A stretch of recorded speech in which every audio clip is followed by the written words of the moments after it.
চাকুরি ও একই সাথে ভাড়াটে ডাক্তারদের চেম্বার, তানভীরের রমরমা বাণিজ্য। বীরগঞ্জ দিনাজপুর থেকে মোশাররফ হোসেনের পাঠানো তথ্যচিত্র MHR নিউজ। বহুল আলোচিত একতা ক্লিনিকে সিজারের অন্তরালে খুনি ডাক্তার ইয়াসমিনের রক্ষক, আশ্রয় প্রশ্রয় দানকারী তথা শেল্টার দাতা দিনাজপুর বীরগঞ্জের নিউ পপুলার ডায়াগনস্টিক সেন্টারের স্বত্বাধিকারী হাজী দানেশ প্রকৌশল বিশ্ববিদ্যালয় ল্যাব টেকনিশিয়ান পদে কর্মরত তানভীর ইসলাম। তার বাড়ি ঠাকুরগাঁও জেলা রানীশংকৈল থানা ও সেখানকার ছাত্রলীগের অন্যতম নেতা ছিলেন বলে জানা গেছে।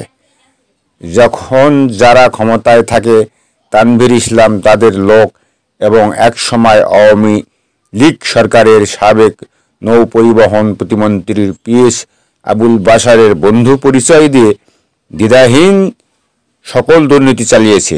বর্তমানে খোলস পাল্টিয়ে বিএনপি সেজে বীরগঞ্জের জনক প্রভাবশালী ব্যবসায়ীর নাম ভাঙ্গাতে শুরু করেছে। পীরগঞ্জ রোডে ভাড়া ঘরে খান সুপার মার্কেটে পরিচালিত নিউ পপুলার ডায়াগনস্টিক সেন্টারের অবস্থান।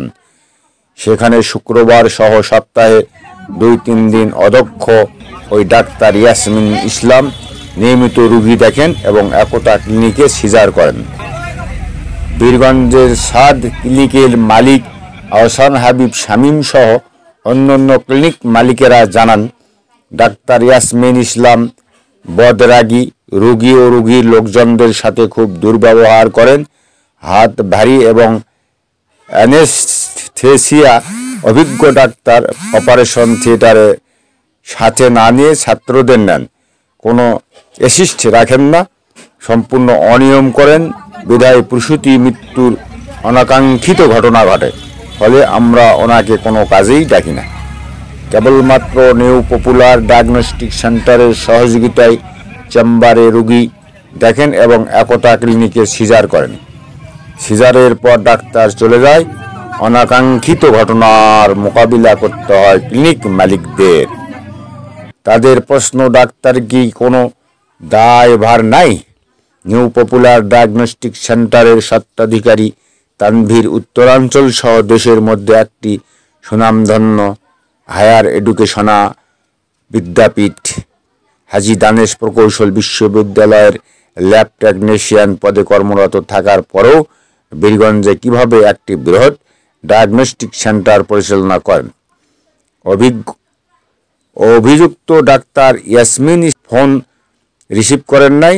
তবে নিউ পপুলার ডায়াগনস্টিক সেন্টারের স্বত্বাধিকারী তানভীর ঘটনার সত্যতা স্বীকার করে বলেন, অনেকে ভিন্নমত প্রকাশ করলেও আমি সততার সাথে চাকুরি ও ব্যবসা করি। কে কি বলল তাতে আমার যায় আসে না। এ ব্যাপারে উপজেলা স্বাস্থ্য ও পরিবার পরিকল্পনা অফিসার আফরোজ সুলতানা লুনার সাথে কথা হলে তিনি বলেন, পর্যায়ক্রমে বীরগঞ্জের প্রতিটি ডায়াগনস্টিক সেন্টার ও ক্লিনিকের অনিয়ম দূর করতে কার্যকরী ব্যবস্থা নেওয়া হচ্ছে। একতা ক্লিনিকের ন্যায় ঝুঁকি নিয়ে চলমান অনুমোদনহীন ত্রুটিপূর্ণ ডায়াগনস্টিক সেন্টার ও ক্লিনিকগুলোর বিরুদ্ধে অভিযান অব্যাহত থাকবে। MHR news.